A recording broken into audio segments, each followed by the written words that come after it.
it really is about legacy and the building of legacy, specifically through the lens of a Zambian family, and specifically through a lens of a developing economy and what it means to create legacy and wealth in the world.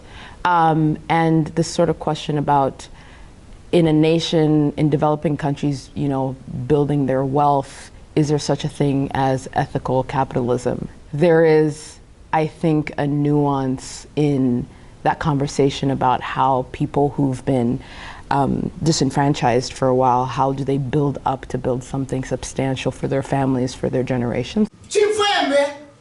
There is what? Change the 10 a.m. flight. Tell the driver to leave now. In the room, we jokingly bring up The Lion King, and they do it just to get on my nerves.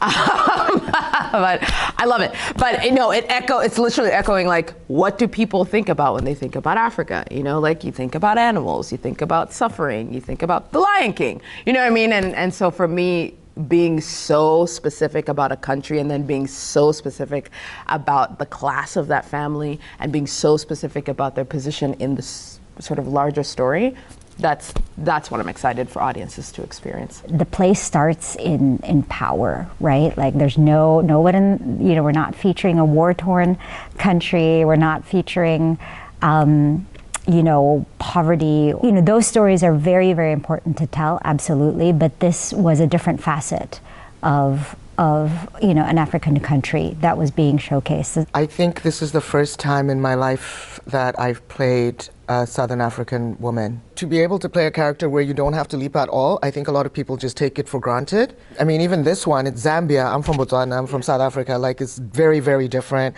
The language is very, very different, but it's way closer to me than most of the stuff I end up playing here. Do you know what I mean?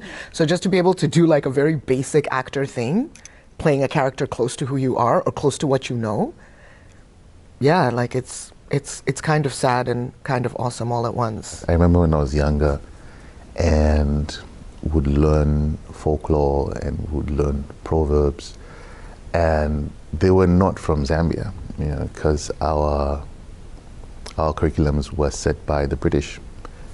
And then there was a moment of realizing, like, don't we have folklores of our own? Don't we have proverbs of our own? And then I became aware that when my parents would speak, then there'd be parables that would be flying around. When being put to sleep, then our grandparents would tell these folklores. I'm like, oh, we do have them. I think the only difference is we don't have them documented. We don't have them being told the same way Western or European folklores and proverbs are being told. So I think it's just that realization that we also have stories to tell, and what joy it is to share these stories with everyone.